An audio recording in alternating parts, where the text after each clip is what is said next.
Olá! Neste vídeo, resolverei mais algumas questões da banca IBFC, a mesma banca do processo seletivo IBGE 2023.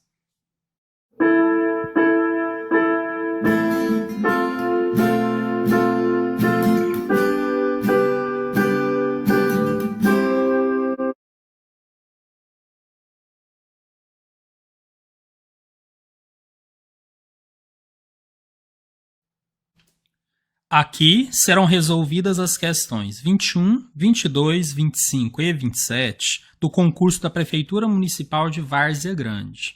No canal, há vídeo com resolução de outras questões desta mesma prova. Destaco ainda que algumas outras questões não foram resolvidas por serem relativas a conteúdos que não estão expressamente descritos no edital do IBGE 2023. Caso queira resolver antes essas questões em forma de simulado, estou disponibilizando a prova em formato PDF na descrição do vídeo e também nos comentários fixos. Quem preferir pode apenas assistir a resolução aqui junto comigo. Um detalhe antes da gente iniciar é chamar a atenção que nesta prova eram apenas 4 alternativas por questão.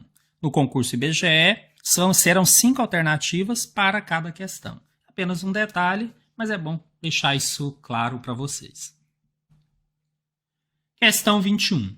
O valor do determinante da matriz dos coeficientes das incógnitas do sistema x menos 3y mais z igual a 2, 2x mais y menos z igual a 1, menos x mais 2z igual a menos 4 é. Para resolver essa questão, bastaria a gente conhecer um pouquinho do que são coeficientes, uma coisa bem simples, vou mostrar aqui na sequência, e também saber como achar o determinante de uma matriz 3×3. Então podemos fazer da seguinte forma, vou descrever aqui a matriz dos coeficientes primeiro. Como eu quero achar o determinante, normalmente você coloca entre barras. Então o que nós faremos aqui? Nessa primeira coluna, os coeficientes do x das 3 equações. Então na primeira equação você tem só x, que para a gente equivale a 1x. Então, colocamos aqui o número 1. Na segunda equação, nós temos 2x, então o coeficiente do x é o 2. E na terceira equação, temos menos x, que é o mesmo que menos 1 vezes x. Então, o coeficiente é menos 1. Importante destacar que o sinal acompanha aqui na hora de montar os coeficientes. Em relação à segunda coluna, colocaremos os coeficientes do y. Então, na primeira equação, nós temos menos 3y, então o coeficiente é menos 3. Na segunda, nós temos mais y, que lemos como sendo 1y. Então, o coeficiente é 1. E na terceira, nós não temos um termo com y. Muito cuidado, temos com z. Se não temos o termo com y, seu coeficiente é 0. E, finalmente, na terceira coluna, colocaremos os coeficientes do z. Nós temos aqui mais z, então, ou seja, mais 1z, coeficiente 1. Na segunda equação, menos 1z, que é o menos z, mas nós entendemos que esse aqui é o menos 1. E na terceira, nós temos o 2z, o coeficiente é 2. E aí, fechamos aqui, essa é a matriz dos coeficientes. A questão quer que seja calculado o determinante da matriz. Bom, a forma que eu vou fazer aqui, eu acho que é mais tradicional, é a famosa forma de Sarri. Nela, você vai repetir as duas primeiras colunas aqui à frente. Então, a primeira coluna, 1, 2, menos 1, a gente repete. E a segunda coluna, menos 3, 1 e 0, a gente repete. Essa é uma das formas de utilizar, tá? Quem conhece outro método pode resolver. É uma matriz 3×3, qualquer método aí válido pode ser utilizado. Eu gosto de fazer assim. Agora, a gente vai fazer algumas multiplicações na direção da diagonal principal, que é essa diagonal aqui, ó, 1, 1 e 2. Essa multiplicação vai gerar um resultado, eu tenho que ter cuidado com o valor e com o sinal. Ficaria assim.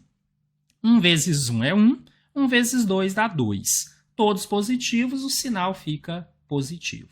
Nem é necessário colocar, mas eu vou colocar aqui só para destacar que ele é positivo.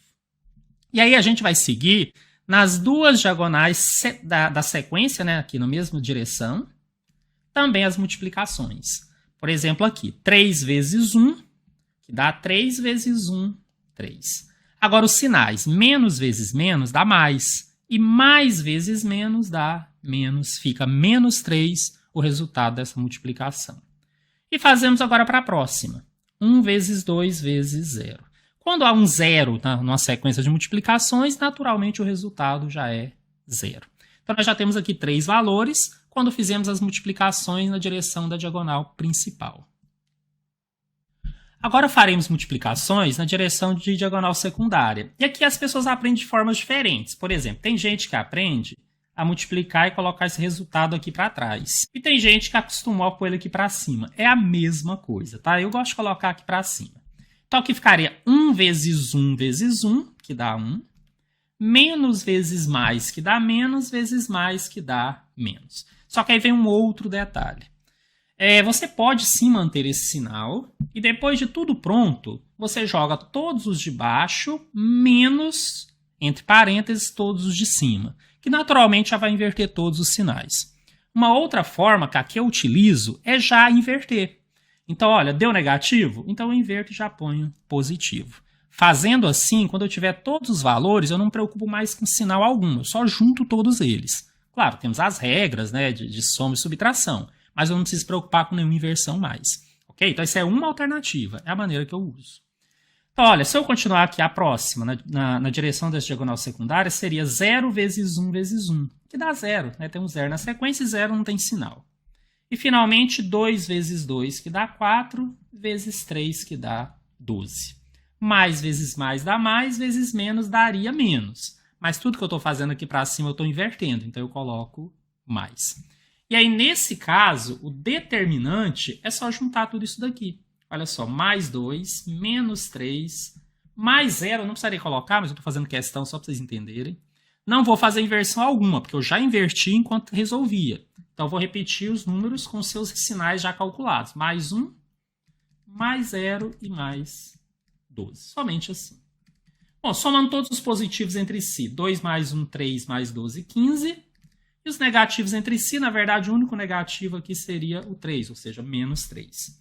Finalmente, o determinante 15 menos 3 será igual a 12.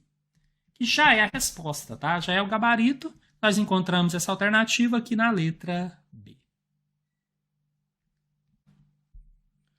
No canal, vocês vão encontrar aula completa sobre estudo de matrizes. Eu vou deixar o link na descrição do vídeo. Quem se interessar pode realmente se aprofundar aí nessa matéria. Questão 22. O total de senhas com 4 dígitos que podem ser formadas com os algarismos 2, 4, 5, 6, 8 e 9, de modo que cada senha comece com um número par sem repetição, é. Bom, como a quantidade de dígitos que nós usaremos não é grande, eu vou resolver sem fórmula primeiro, mas depois eu vou comentar que é possível, e numa situação onde você tivesse uma quantidade muito grande de dígitos aqui, por exemplo, a serem utilizados, que talvez pudéssemos usar aí fórmulas para ajudar. Mas imagine aqui que esses são os 4 dígitos. E nós temos algarismos 2, 4, 5, 6, 8 e 9 para distribuir aqui entre eles. Se não houvesse qualquer outra limitação, a gente já iria aqui utilizar o princípio da contagem meio diretamente. Mas aqui tem um detalhe antes. Ele fala que cada senha deve começar com o número par. Então vamos pensar aqui no início, né, dessa senha. Primeiro dígito aqui. Esse primeiro dígito, ele tem que ser par. Então, ele pode ser 2, 4, 6 ou 8. Ou seja, eu tenho 4 alternativas para colocar esse dígito aqui. Bom, mas a partir de então? Aí nós não temos mais restrição. Nós temos aqui, para colocar nesse segundo dígito, vamos dizer assim, todas as alternativas menos uma. Por que menos uma? Porque é sem repetição. Então, eu sei que uma eu já usei.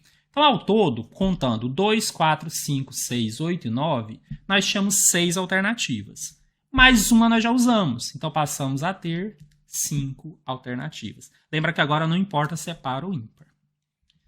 Aqui no terceiro, nós passamos a ter uma alternativa a menos que a anterior, porque uma outra já foi usada. Então, nós passamos a ter 4 alternativas. Tá, aqui eu estou colocando não qual o valor, mas quantas possibilidades a gente teria. E, finalmente, aqui na última, nós teríamos 3 alternativas. E aí, pelo princípio da contagem, é só multiplicar tudo isso daqui. Então, nós vamos ter como resultado 4 vezes 5 vezes 4 vezes 3. Isso daqui vai dar o total de 240. Essa já é a resposta e o gabarito está na letra A. Bom, mas a título de curiosidade, se aqui nós tivéssemos uma quantidade muito grande de itens, né, para avaliar, talvez fosse mais interessante usar a fórmula. Então, tirando esse primeiro dígito aqui, que tem que ser 4 possibilidades por ser par, a partir, então, pegando apenas esses 3 últimos, nós poderíamos fazer pela forma do arranjo. Então, eu faria um arranjo dos 5 dígitos que restam, mas em apenas 3 posições. Por que arranjo e não combinação? Porque aqui a ordem importa. Se eu trocar de ordem o algarismo, ele vira outra senha. E a forma do arranjo é n fatorial sobre n menos p fatorial. Tá, queria deixar claro que nós já resolvemos a questão. Isso aqui é só uma maneira alternativa. Eu estou aproveitando para relembrar aqui um conteúdo de princípio de contagem, tá? Então, o que seria meu n? O 5. 5 fatorial. E aqui embaixo, o p é 3. Então, seria 5 menos 3. Também fatorial. Bom, 5 fatorial dividido. 5 menos 3 dá 2 por 2 fatorial. Maneira mais prática de fazer isso. Fatorial, você multiplicar o número por seus antecessores até chegar no 1. Mas nesse caso, eu vou chegar até o 2, porque eu corto com o de baixo. Então, seria 5 vezes 4 vezes 3 vezes 2 fatorial. Embaixo eu já tenho o 2 fatorial. Então, eu corto e descubro aqui que vai dar 5 vezes 4 vezes 3, que vai dar 60.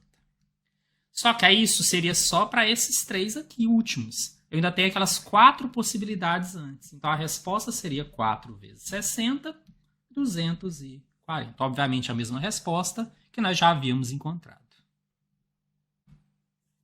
Aqui no canal, vocês também têm conteúdos com aulas completas sobre essa parte de princípio de contagem. E eu vou deixar o link, né, na descrição do vídeo para quem se interessar em ver esse conteúdo completo. Questão 25. A medida do cateto oposto ao ângulo alfa de um triângulo retângulo é igual a 8 centímetros. E o seno do alfa é igual a 4/5. Nessas condições, a medida do cateto adjacente ao ângulo alfa é... Alguns poderiam questionar se isso daqui está no edital do processo seletivo IBGE 2023. Bom, há um item lá, inclusive é o último item do edital, que fala raciocínio lógico envolvendo problemas. E dentro desses problemas, ele cita problemas geométricos. Por isso, eu considero que uma questão dessa poderia sim cair ou fazer parte dessa prova do IBGE 2023. Então, vamos resolvê-la. Primeiro, vamos lembrar o que é um triângulo retângulo. Ele é um triângulo onde um dos ângulos é 90 graus. Ou seja, algo mais ou menos assim.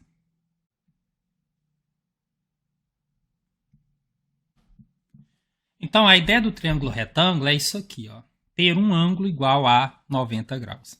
E aí, o lado oposto a esse ângulo, nós chamamos de hipotenusa. A partir daí, nós temos outros 2 lados, que são os catetos. Então, tem um cateto aqui e outro cateto aqui.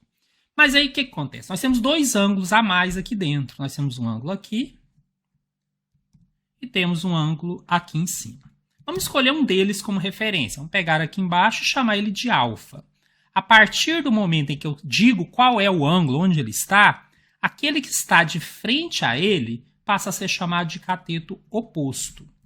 E aquele que está ajudando a formar o próprio ângulo junto com a hipotenusa, a gente chama de cateto adjacente. E por que isso é tão importante? Porque a relação que ele nos fornece é que o seno de um ângulo alfa, e agora já determinamos que ângulo é esse, é 4/5. Mas existe uma fórmula que fala que o seno de alfa é sempre o cateto oposto, ou o tamanho do cateto oposto, sobre o tamanho, a medida da hipotenusa. E é por aqui que a gente vai começar a resolver essa questão.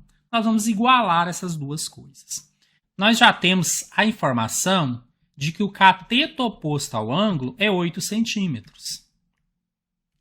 Então, se eu igualar cateto oposto sobre hipotenusa igual a 4/5, eu vou ter que o cateto oposto, que é 8, sobre a hipotenusa, será igual a 4 sobre 5. Ambos são o seno de alfa. Faço a multiplicação cruzada para determinar o valor dessa hipotenusa. Então, eu vou ter que 4 vezes a hipotenusa é igual a 8 vezes 5. Vou ter que a hipotenusa é igual a 8 vezes 5, 40. Esse 4 que estava multiplicando, eu passo dividindo. Hipotenusa igual a 40 dividido por 4. Hipotenusa igual a 10 centímetros. Bom, só que o exercício pediu o cateto adjacente. Então, nós já temos aqui que a hipotenusa é 10 e que o cateto oposto é 8. Vamos usar agora o teorema de Pitágoras, que vai relacionar essas três coisas. Ele fala que a soma do quadrado dos catetos é igual ao quadrado da hipotenusa. Então, se eu chamar esse cateto adjacente de x, então a soma do quadrado do x com 8, que é a soma do quadrado dos catetos, tem que ser igual ao quadrado da hipotenusa, já que a hipotenusa é 10, então 10 ao quadrado. Resolvendo essa equação, eu vou ter aqui a resposta da nossa questão. Desenvolvendo x² mais 8 ao quadrado, que é 8 vezes 8, 64, é igual a 10 ao quadrado, que é 10 vezes 10, que dá 100. Esse 64 que estava somando, eu vou passar subtraindo para o outro lado, e eu vou ter que x² é igual a 100 menos 64, que x² é igual a 36. Bom, para resolver aqui essa equação, essa potência quadrada vai passar para o outro lado como raiz. Matematicamente, eu tenho que passar como mais ou menos a raiz. Eu teria duas respostas possíveis, uma positiva e uma negativa. Mas aqui para a gente, imaginando que não vai ter um valor de cateto negativo, nós vamos considerar apenas a resposta positiva. Então, x será a resposta positiva da raiz quadrada de 36, que é 6. Então, x será igual a 6 centímetros. Essa é a resposta e o gabarito está na letra B. Questão 27. As medidas dos lados de um triângulo ABC são 5 centímetros, 7 centímetros e 9 centímetros. Num triângulo DEF semelhante ao triângulo ABC, a medida do lado homólogo ao maior lado do triângulo ABC é igual a 27 centímetros. Desse modo, a medida do perímetro do triângulo DEF é igual a... Aqui podemos considerar também uma questão de raciocínio lógico envolvendo problema geométrico. Então, mais uma vez, com a relação com triângulos. Vou começar aqui desenhando esses dois triângulos, tá? Não importa muito aqui o formato dele, então eu vou criar um formato que parece meio lógico para mim, para dizer que um lado é 5, um 7 e um 9. Poderia ser algo mais ou menos assim.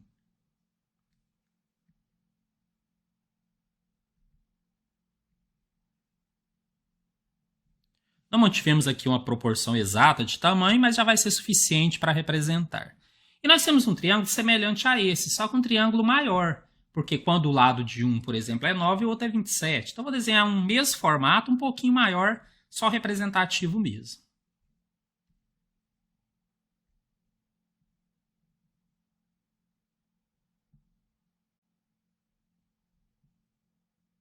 Vamos ter aqui, então, um triângulo que a gente chama de ABC, cujos lados são 5 centímetros, 7 centímetros e 9 centímetros. E esse outro triângulo, que vamos chamar de DEF, onde a única informação, por enquanto, que temos é que o lado homólogo ao maior lado, e o maior lado é esse do 9, vale 27. Bom, gente, aqui é bem simples. Na verdade, mantém-se uma proporção. O que nós enxergamos facilmente? Que este lado do triângulo DF é 3 vezes maior do que do triângulo ABC. Na verdade, 3 vezes 9 daria os 27 desse outro triângulo.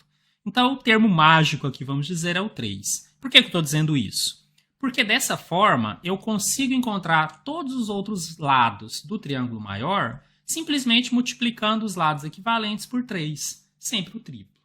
Então, já temos que 9, que se eu multiplicar 3 vira 27. Temos o 5, que se eu multiplicar por 3 vira 15, já no outro triângulo. E temos o 7, que multiplicado por 3 vira 21. Então, esses são os lados do triângulo DEF. Essa ainda não é a pergunta principal, mas estamos chegando lá. Ele quer saber o perímetro do triângulo DEF. Bom, perímetro é a soma dos lados. Então, o perímetro desse triângulo maior, DEF, é a soma 15 mais 21 mais 27. Então, fazendo essa soma, nós já vamos chegar na resposta que dá 63 centímetros. Essa resposta está na letra A, tá? O gabarito da nossa questão 27.